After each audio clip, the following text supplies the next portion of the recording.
A very good morning everyone. So today we are going to deal with the topic measurement scales or levels of measurement scales.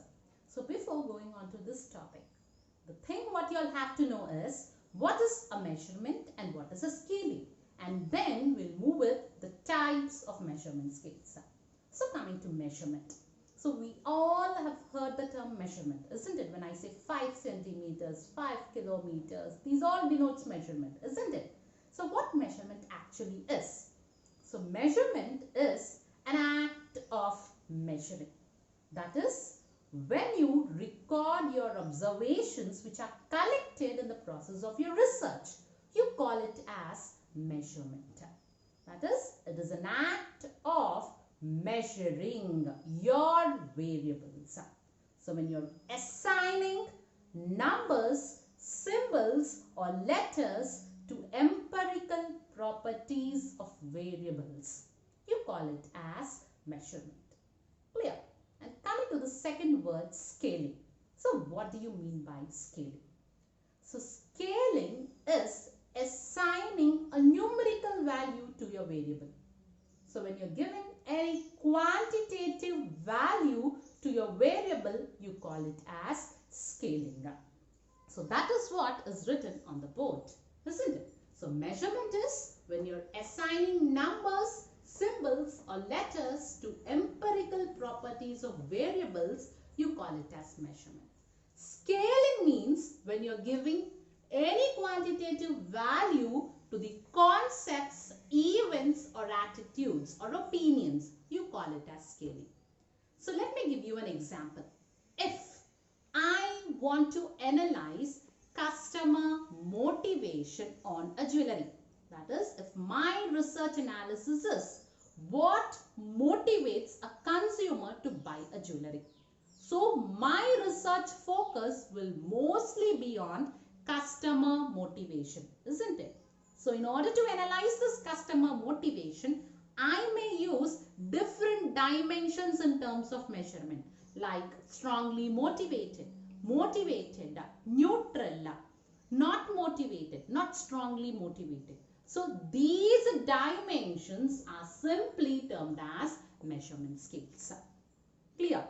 So measurement is when you're assigning numbers to your empirical properties. When you're giving numerical scores to various attributes, you call it as scaling. Okay. So coming to the levels of measurement scales. So we have 4 types of measurement scales or levels of measurement scales. Those are the nominal scale, ordinal scale, interval scale and the ratio scale. And let us discuss what these scales mean. So coming to the first one, that is nominal scale. So nominal scale is a scale which is used for identification of variables is generally termed as a nominal scale. So this scale usually is generally the coldest and the weakest among all the 4 scales. Why? Because it only signifies identification. Other than that, there is no purpose of a nominal scale. So this scale uses numbers for identification of attributes. So, and you cannot perform much statistical analysis using a nominal scale. The only thing what is possible using a nominal scale is a frequency count or a percentage analysis. Other than that, nothing can be performed by a nominal scale. So let me give you an example of a nominal scale. When I just pose a question, which political party are you affiliated with? When I label 1 as independent, 2 as republic, 3 as democrat. So here these numbers are simply used as identification. These numbers do not generally express when one attribute is better than the other. It only signifies a number. Okay, so 1, 2 and 3 are simply used as labels for a political party identification. So that is a nominal scale. So coming to the second scale, that is ordinal scale. So ordinal scale is also another categorical scale apart from nominal scale. So this ordinal scale is generally used for ordering or ranking an attribute. So when you want to rank any attributes or when you want to make an order of an attributes, then an ordinal scale is used. But one important thing what you have to remember is, in order to rank or order an attribute, you have to arrange the data either in an ascending order or descending order. Clear?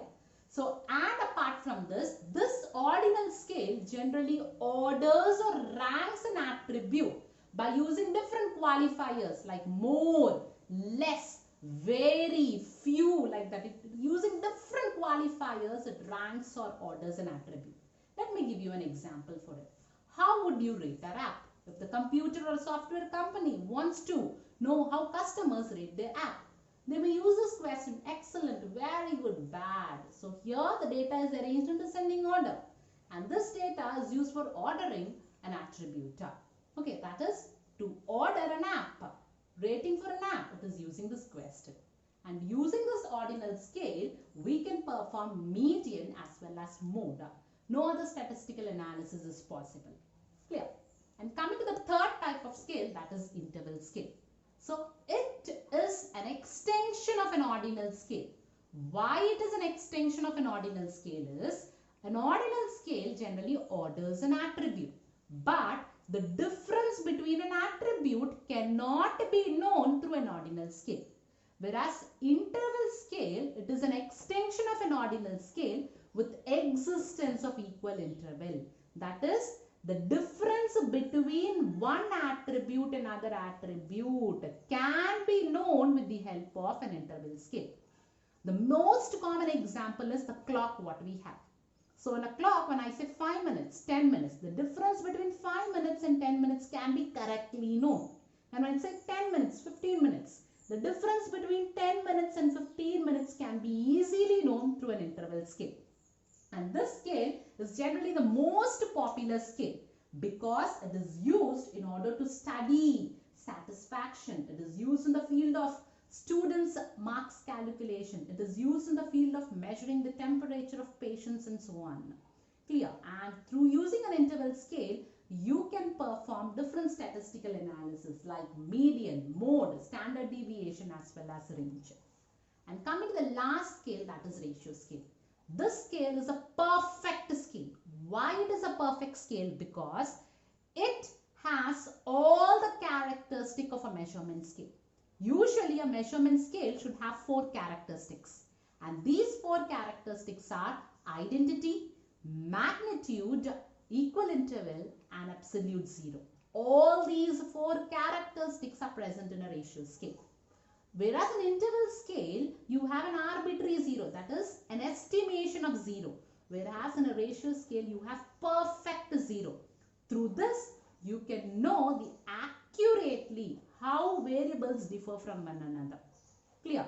And in a ratio scale, you can perform all the statistical analysis, that is all the measures of central tendency, measures of dispersion, everything can be measured through a ratio scale. Let me give you an example. Which of the following category do you fall in? That is, you are asking a respondent regarding his weight. So when you give an option 81 to 100, 61 to 80 kilos, 40 to 60, less than 40. So it has a perfect zero, and from that perfect zero it is measuring the attribute of a respondent. So this is an example of ratio scale. And remember, these measurement scales are very important because these measurement scales generally qualify as well as quantify your data. And it is on the basis of these measurement scales you can use different statistical tools. That is why the knowledge of this is very important. Okay, thank you.